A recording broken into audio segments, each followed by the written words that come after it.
जालना शहर महानगरपालिकेने शहराला अतिक्रमणातून मुक्त करण्यासाठी मोहीम हाती घेतली आहे। आयुक्त अंजली शर्मा यांच्या आदेशानुसार गरीब शहा बाजार आणि बसस्थानक परिसरातील तब्बल 40 अनधिकृत बांधकामं जेसीबीच्या सहाय्याने जमीनदोस्त करण्यात आली आहे। रस्ते अडवून उभारलेली पक्की शेड आणि दुकानांवरील वाढीव बांधकाम या सगळ्या गोष्टींवरही कारवाई झाली आहे। त्यामुळे वाहतूक कोंडीतून नागरिकांना दिलासा मिळाला आहे।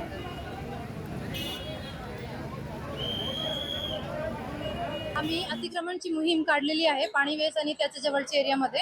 आमच्याकडे भरपूर दिवसापासून कंप्लेंट येतोय की जे पब्लिक स्पेसेस आहे आपले स्पेशली रोडवरचे तिथे भरपूर अतिक्रमण झालं आहे। जे गाळे येते अनधिकृत आहे त्यांनी पुढून करून वरचा रोडचा एरिया जे अतिक्रमण मध्ये घेतलाय आणि त्यामुळे जनताला खूप त्रास होतोय। हे हळूहळू करून आमचा असा नियोजन आहे की यावर्षी आमचे जेवढे ओपन स्पेसेस आहे पब्लिक स्पेसेस आहे जे जागामध्ये जनतासाठी काहीतरी आपल्याला करायचे, आपल्याकडे पार्किंग स्पेसेस नाही, गार्डन्स नाही, प्लेग्राऊंड नाही, ते सगळे आपण त्याचं नियोजन करू शकते। पण त्याच्या सर्वात पहिला इम्पॉर्टंट गोष्टी आहे की आपल्याला अतिक्रमण काढायचं आहे।